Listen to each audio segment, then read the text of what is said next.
Good afternoon, everyone. Welcome back to the show. My name is Michael Rebello. I'm a 20-year-old entrepreneur who chose entrepreneurship over the traditional college path. I'm driven by my passion to retire my mother and educate middle Americans just like her to invest in multifamily real estate and also learn about multifamily real estate. And today, I'm joined by Kaaren Hall. Kaaren, it is a pleasure. Thank you Michael. so much. So nice to meet you. Of course. Yeah. And I've heard many good things about you, but I don't think my audience has. So if you could just give us a brief introduction of what you do, who you are, that would be great. Right. Well, I'm the CEO and founder of uDirect IRA Services. And so I help people to take their retirement and invest it in alternative assets. I mean, that's in a nutshell, that's what I do, you know.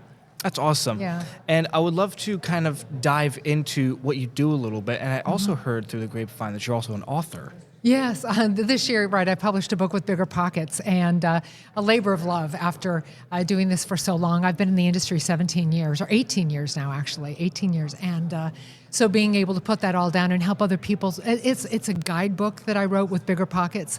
So it's a good resource. If you don't understand self-directed IRAs, you can flip and look it up and make reference to whatever it is that you're wanting to understand better. That's awesome. Well, thank you for writing that, because there's a lot of people in my generation, also my mother's generation, that don't even know how to even do an IRA or self-direct IRA. So if you could kind of, I know it sounds a bit of a strange question, but break down what an IRA is. For someone like me trying to figure out where should I put my finances? How should I balance out my portfolio? Where should my money be sitting? So how does an IRA work, and how important it is for someone like me just starting out? It's important for everybody, and it's such a good question. An IRA is, I mean, if you look it up in the Internal Revenue Code, it's an individual retirement arrangement is what it is, individual retirement account. And so they were created in 1975, so this is 50 years of being able to self-direct. So you've been able to have a regular IRA that invests in the stock market, or a self-directed IRA for 50 years.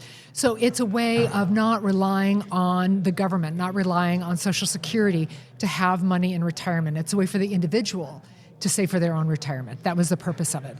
And so when they were founded, the IRS didn't say what you can do more than they said what you can't do. And they said you can't invest in collectibles, and you can't invest in like life insurance policies and collectibles. That's all they said. Two things that you can't do. Now, the list is a little deeper, because it also depends upon what a custodian or the company that holds the money, what they will and won't custody, as a business decision. But the IRS just says no life insurance, no collectibles. But this is a great way to invest. Of course, we've got, Main Street. Invest in Main Street. You don't have to invest in Wall Street. You can invest in both, but you can invest in Main Street using your retirement account, and this is how. That's awesome. And there's so many people out there that think their IRA, I can't touch it. I can't do anything with it. And it's interesting that you can self-direct it, and there's so many things you could do with an IRA, except for those two things that the IRS mentioned. Right. They omitted everything else, so it's like, And a lot of people don't know that.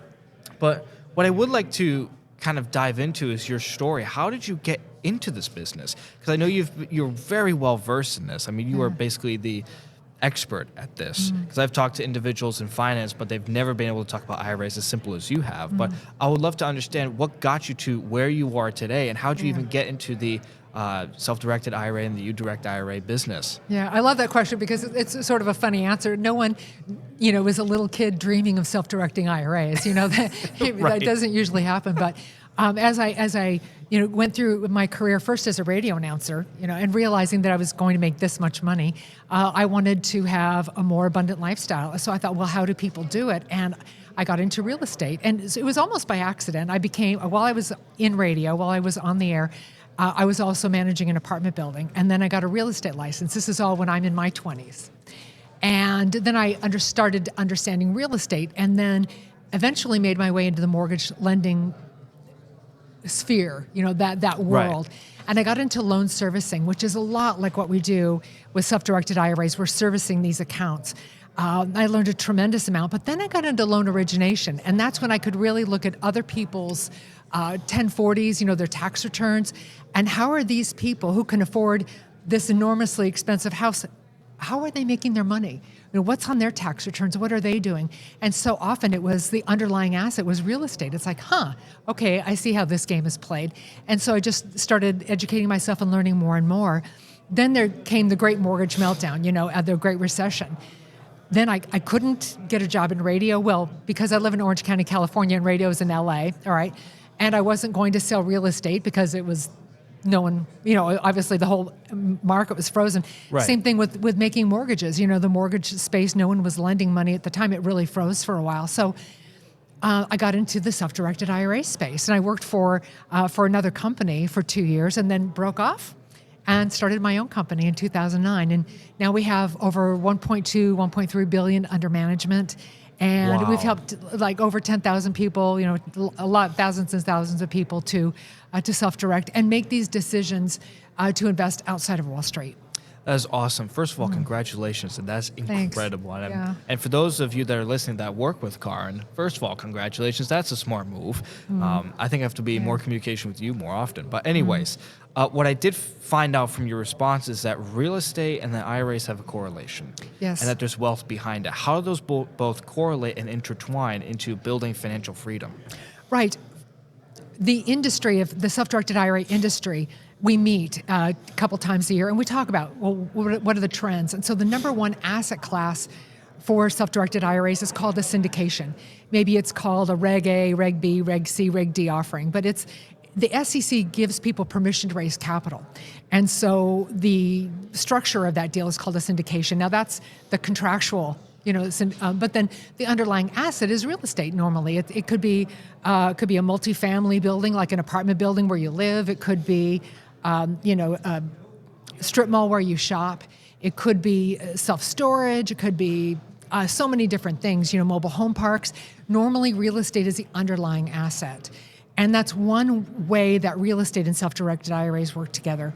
But an IRA could actually buy raw land. And so, what would you do with that? It's just raw land. It's just sitting there. How do you make money from that? And Right. that was my first thought. And you can because, maybe you could lease it to someone to maybe graze their cattle, maybe to put a wind farm on, maybe to park a mobile home on. So many different reasons that people do use raw land, or even for mining. Someone can mine on your raw land. So there are a lot of different uses for land, and when you invest using your retirement account, those proceeds come back in the account tax-free if it's a Roth or tax-deferred in a different kind of account. So the proceeds come back, not diminished by tax. So all the proceeds, you can reinvest them and compound faster. Interesting. I know a lot of land investors that I Yes. talk to frequently. In fact, they live near me in Tucson and Phoenix, and I'm Yeah. based out of Tucson, so Orange County isn't too far. But when I hear land investments, I'm like, what am I supposed to do with dirt? Dirt doesn't pay rent, but it's the actual things that you put on it that pays rent. Like, for example, Yes. mining, wind farms, maybe grazing cattle or the Yeah. RV home. That's great. Yeah. What I do want to touch upon, though, is that there's so much economic uncertainty between, it doesn't matter if it's both sides of the aisle, doesn't matter what's happening with China, but what's happening here in the United States specifically. That is what I'm more geared towards. What affects IRAs, and what should us Americans be looking for in our IRAs or our accounts to kind of just stay ahead of the curve and to make sure we make financially smart decisions? Right. Well, I'm not a financial advisor, but what financial advisors say is to diversify, right? And because we don't know what's going to happen. Well, a black swan can happen. That's an unexpected negative event, like something like the Great Recession. That we know, and a lot of people kind of did see that coming, but when it does, it's almost like an act of nature, right? And so you have to diversify into different areas. You've got raw land, and maybe you've got precious metals. Maybe you invested in someone's business. Maybe you invested in cryptocurrency. You just have different asset classes that are going to perform, and they may have a relationship to one another, like a up and down relationship. So you just do your homework and you discover the asset classes that you really like, that resonate with you, but just pick several that have different, sensitivity to the market.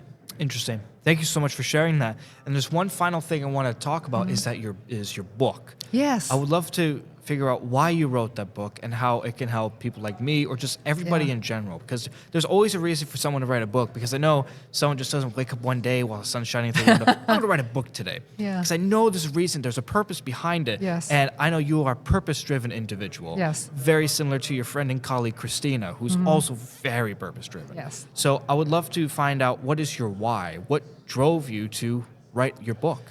When I started in self-directed IRAs, I was a public speaker, and I taught so many people about self-directed IRAs, it just made sense to write a book. So I started putting it together. An attorney friend of mine, Gene Trowbridge, says, hey, why don't you do this? He kind of inspired me to start. So I started, and I'm not kidding. I wrote that book, and I was working on it and tweaking it and perfecting it for 10 years. And then the people at Bigger Pockets said, hey, well, we're interested in your manuscript. So I said, oh, that's fabulous, because I've been working on this forever. So I'd really been developing it. And so they had it for about a year, and then they said, no, we're not going to publish it. Like, okay, they're not going to publish it. But then they came back a year ago in September, and they said, okay, remember that book that you gave us, that manuscript?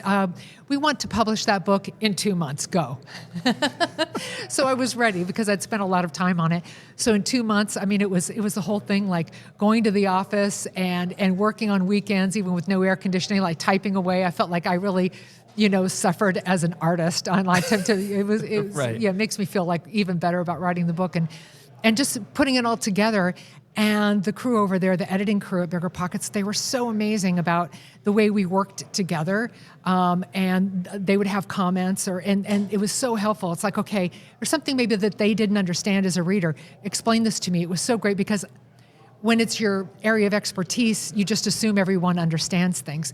So working together, we came up with a really great book. I had more stories in it originally, but we made it more concise to be more of a guidebook than a storybook. And awesome. I think it's really a really useful tool.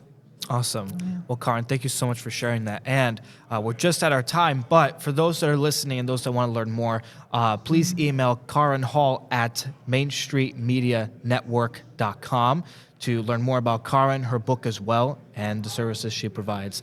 And of course, build yourself better and bigger every day. Live better, live bigger. Always move ever forward. You've been listening to me, Michael Rebel, the host of the Ever Forward Mindset podcast, and I'm honored to be having Kaaren Hall as our guest today. Thank you so much for your time, Kaaren. Thank you. Thank you Appreciate so much. it.